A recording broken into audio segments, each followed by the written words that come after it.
Yo guys, good morning. So, winter na. I-stock na naman natin mga motor natin. So, pakita ko sa inyo kung paano ko ini-stock yung sa akin. Siyempre, 5 months natin siyang hindi magagamit. Kailangan bago natin i-stock, check upin natin mabuti. At ito yung mga 4 na importanteng bagay na ginagawa ko pag ini-stock ko yung motor ko.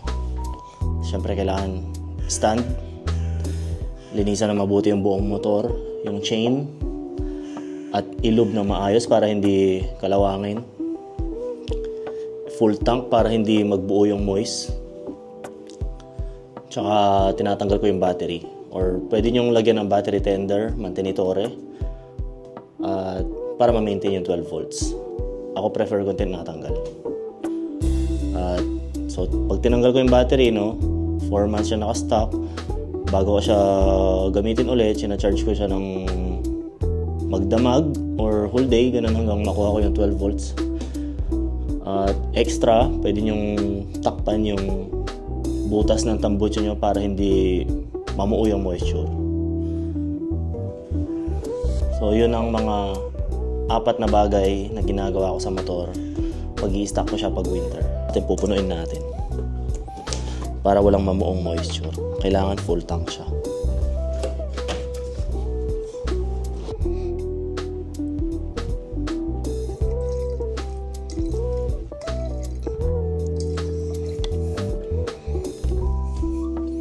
Okay. At yung isang importanteng bagay, yung battery. So, dalawa yun sa battery, Pwedeng tanggalin mo yung battery or bili ka ng charger or battery tender para nagme-maintain yung 12 volts. Ang problema lang doon sa battery tender or mantenitore, kailangan naka-maintain siya, nakasaksak siya buong, kung 4 months mo siyang i-stock, 4 months siya nakasaksak.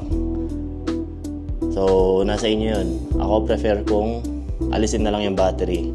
So, alisin ko yung battery. Pag gagamitin ko na siya after 4 or 3 months, pagka pa-summer na, isa-charge ko siya ng 24 hours, 12 hours, ganun, hanggang makuha ko yung 12 volts at ibabalik ko na siya. So, never naman nagka-problema.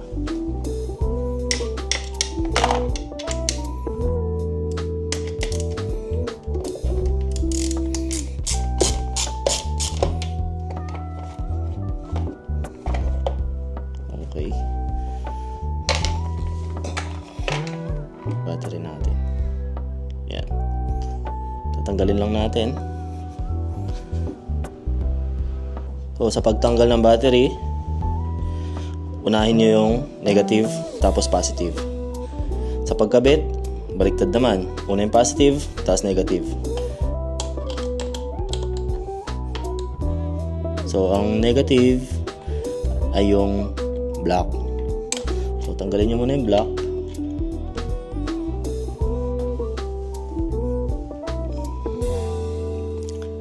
Pagtatanggal, siguraduhin yung walang contact yung mga wires nyo. So, kung may tape kayo, i-tape nyo.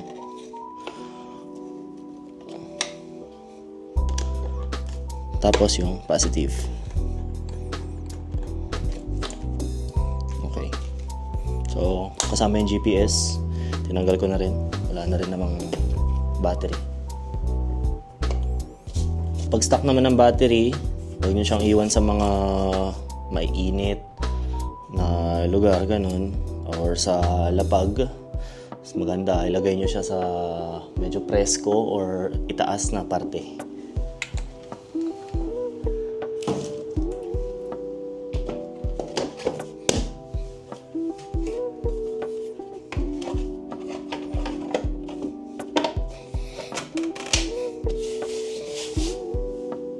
Linisan yung chain at syempre ilub ng mabuti para hindi mangalawang.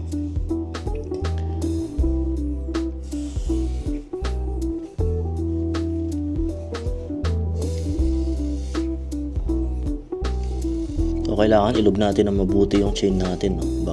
bago natin i-stock yung mga motor natin.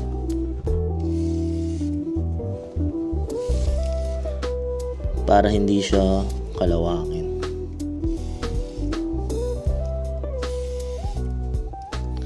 Linisan at ilog ng mabuti.